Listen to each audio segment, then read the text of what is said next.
warahmatullahi wabarakatuh. Alhamdulillahi rabbil alamin. An'ama alaina bi ni'matil imani wal islam liyazdadu imanan ma'a imanihim. Asyhadu an la ilaha illallah wahdahu la syarika lah wa asyhadu anna Muhammadan abduhu wa rasuluh sallallahu alaihi wasallam la nabiyya ba'da amma ba'd. Puji dan syukur pada Allah dengan ucapan alhamdulillahirabbil alamin. Salawat dan salam buat junjungan kita Nabi besar Muhammad sallallahu alaihi wasallam dengan doa Allahumma sholli ala Muhammad wa ala ali Muhammad. Baik Bapak Ibu sahabat rahimakumullah, ini kita sudah masuk hari yang ke-14 pada pelaksanaan ibadah puasa kita di Ramadan 1441 Hijriah. Saya senang dan bahagia bisa kembali hadir bersama sahabat di program Pojok Surau. Bapak Ibu sahabat rahimakumullah, semoga saja kesehatan selalu bersama kita dan kita selalu sukses menjalankan ibadah puasa Ramadan, dan tentunya kita berharap bisa menyelesaikan sampai Ramadan ini berakhir. Bapak Ibu sahabat rahimahullah, kita melihat bahwa sholat sendiri mempunyai sejarah yang cukup luar biasa. Nabi sendiri yang menjemput kewajiban ini kepada Sang Maha Pencipta Allah Subhanahu wa Ta'ala dalam sebuah peristiwa besar yang dinamakan dengan Isra dan Mi'raj. Nabilah yang berdialog dengan Allah, dan Nabilah yang menentukan berapa takaran rakaat baik subuh, zuhur, asar, maghrib dan isya. Oleh sebab itu tentu salat bukanlah barang yang biasa-biasa saja. Tentu ada nilai-nilai filosofi dan kajian-kajian mendalam di dalamnya. Bapak Ibu sahabat rahimakumullah, yang pertama, salat adalah pondasi keagamaan. Bagi kita seorang muslim yang beragama Islam, pondasi dari agama ini adalah ibadah salat. Sebagaimana disampaikan oleh Rasulullah sallallahu alaihi wasallam, "As-salatu imaduddin, faman aqamaha faqad aqamad-din, wa man hadamaha faqad hadamad-din." Artinya, salat adalah tiang agama, dan barang siapa yang mengerjakan maka ia telah menegakkan agamanya, dan barang siapa yang merobohkan telah merobohkan agamanya. Bapak Ibu sahabat rahimakumullah, makna dari hadis ini menjelaskan bahwa pondasi sebuah agama itu, khususnya kita ini yang beragama Islam, pondasi awalnya adalah sholat. Baru setelah itu bisa kita melangkah jauh ke ibadah-ibadah yang lainnya. Oleh sebab itu dampaknya adalah bagi kita yang tidak memperkuat pondasinya agama ini, maka dia akan roboh. Bagi siapa saja di antara kita yang tidak melaksanakan ibadah sholat sendiri, maka dia menjadi faktor penyumbang kehancuran dan kerapuhan dalam beribadah kepada Allah Subhanahu wa Ta'ala. Oleh sebab itu kaitannya dengan lini kehidupan sangatlah penting. Jika dia meninggalkan sholatnya di tempat pekerjaannya, di kantor atau di mana saja, maka dia pada saat itu telah menginjak-injak dan meruntuhkan agamanya di kantor atau tempat pekerjaannya tersebut. Nah, jika dia meninggalkan sholat di rumahnya, maka dia telah menginjak-injak agamanya dan merobohkan fondasi agamanya. Nah, begitulah seterusnya. Apakah di rumah, di tempat pekerjaan, di tempat kegiatan, olahraga, dan lain sebagainya. Maka begitu pentingnya sholat, dia menjadi pondasi awal setiap muslim dalam menjalankan agamanya. Dan yang kedua, dimensi sholat itu tidak saja sebagai pondasi agama, tapi juga merupakan dimensi kehidupan. Allah mengatakan dalam Al-Quran, "Wa ma khalaqatul jin wal ins illa liya'budun." Dan tidaklah aku menciptakan jin dan manusia melainkan supaya beribadah atau mengabdi kepada aku, kata Allah. Nah, beribadah dan mengabdi ini makna spesifiknya adalah melaksanakan ibadah sholat.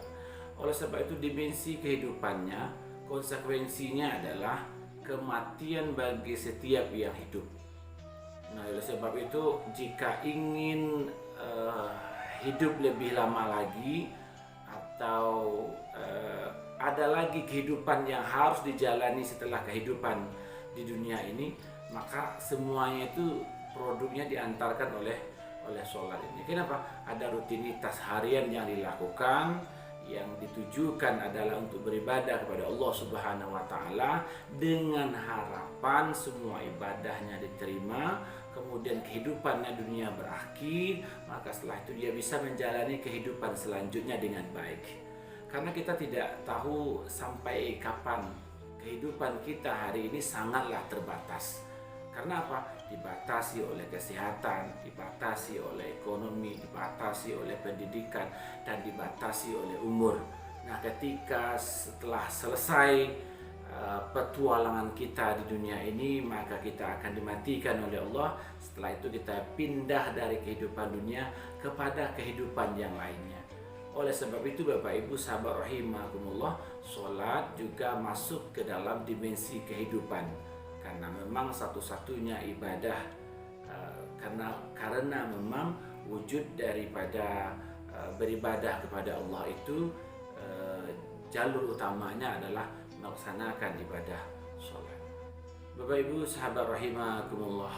Nah, selanjutnya sholat juga menjadi media penyihatan rohani dan jasmani. Kenapa? Sholat diawali dengan persyaratan-persyaratan tertentu. Di antaranya adalah bersih badan, pakaian, dan tempat. Nah, ketika seseorang melaksanakan ibadah sholat, maka syarat pertama yang harus dia tempuh adalah bagaimana membersihkan dirinya, bagaimana membersihkan pakaiannya, dan bagaimana membersihkan tempatnya. Jadi standar untuk melaksanakan ibadah sholat itu adalah bersih diri lahir dan batin, artinya orangnya, kemudian bersih pakaian yang melekat padanya yang digunakan untuk beribadah. Kemudian yang ketiga adalah tempatnya juga harus dalam kondisi yang sangat bersih. Nah, salah satunya bisa kita lihat dengan praktek berwudu. Nah, ketika kita berwudu, kita mensucikan fisik kita, ya, tangan kita, muka kita, kemudian hidung kita, telinga kita, dan anggota-anggota wudhu lainnya, baik yang diwajibkan ataupun yang disunahkan, memaksa kita untuk melakukannya setiap kali melaksanakan ibadah sholat. Oleh sebab itu, sholat mempunyai dimensi kesehatan jasmani bagi orang yang melaksanakannya. Selesai berwudu, kita membacakan doa. Salah satu ujung awal doa itu adalah mengucapkan syahadat, asyhadu an la ilaha illallah wa asyhadu anna muhammadar rasulullah. Tidak ada Tuhan selain Allah. Sebab itu orang-orang yang melaksanakan ibadah sholat adalah orang-orang yang memperhatikan kebersihan. Maka semakin sering orang melaksanakan ibadah sholat, semakin sempurna pelaksanaan ibadah sholatnya, maka akan lahirlah manusia-manusia yang berperilaku bersih secara lahiriah dan juga berperilaku bersih secara batinnya. Bapak Ibu sahabat rahimakumullah. Kenapa dikatakan sebagai mediasi, sebagai media rohani, tidak saja jasmani?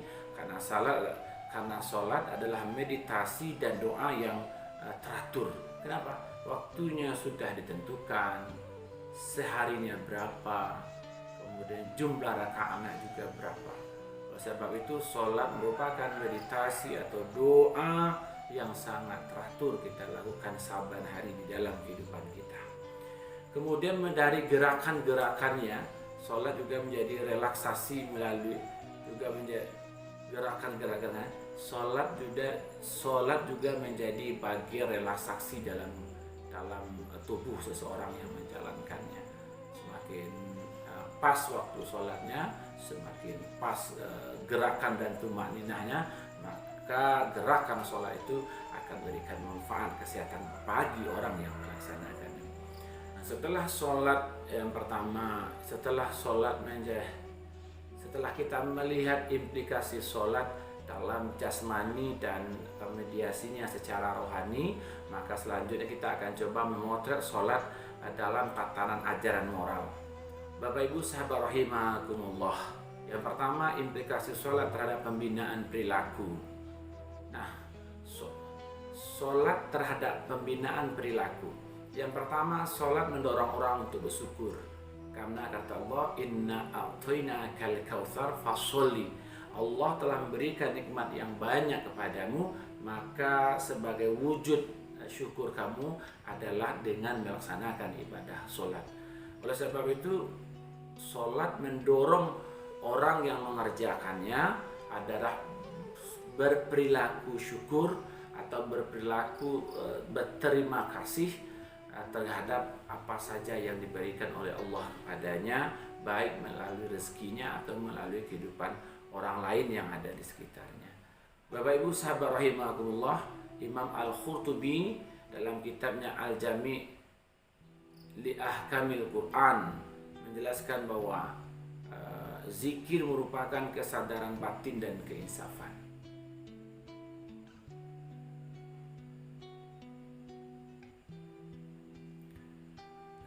Yang kedua, sholat sebagai arena zikir pada Allah Subhanahu wa Ta'ala.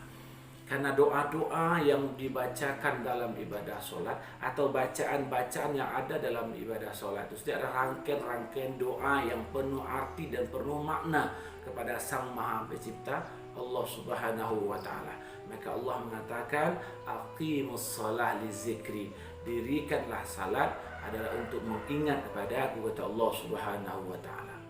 Dimensi lain dalam sholat ini, yaitu sholat mengajarkan kedisiplinan. Kenapa? Sholat juga dibagi menjadi dua bagian. Ketika sholat itu dikerjakan awal waktu, maka sholat itu ditetapkan jumlah rakaatnya dan kapan dia mesti dilakukan. Maka orang-orang yang disiplin dalam sholatnya, subuhnya tidak telat, zuhurnya tidak telat, asarnya tidak telat, maghribnya tidak telat, apalagi isanya, maka sholat mendorong dia untuk berperilaku teratur dan disiplin. Oleh sebab itu, pastilah orang-orang yang rajin melaksanakan ibadah sholatnya akan teratur hidupnya, akan disiplin kerjanya, dan akan bertanggung jawab terhadap segala sesuatu yang diberikan kepadanya. Sholat yang dilakukan secara berjamaah mendorong manusia atau mendorong orang untuk selalu bersama-sama, untuk selalu bekerja sama.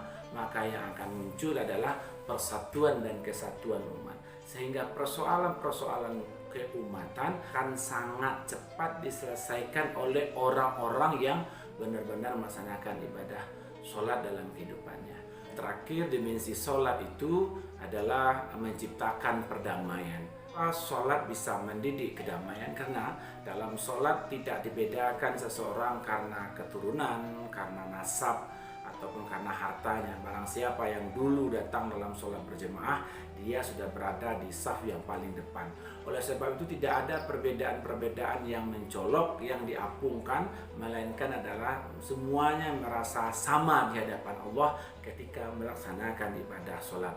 Oleh sebab itu sholat berimplikasi terhadap perdamaian. Bapak Ibu sahabat rahimakumullah, itulah beberapa implikasi sholat yang bisa kita dapatkan ketika kita benar-benar dan sungguh-sungguh melaksanakan perintah Allah yang satu ini. Terakhir, kita ingatkan bahwa sesungguhnya kesombongan dan ketakaburan adalah awal dari kejatuhan dan kehancuran. Wallahu muwaffiq ila aqwamit thoriq. Wassalamualaikum warahmatullahi wabarakatuh.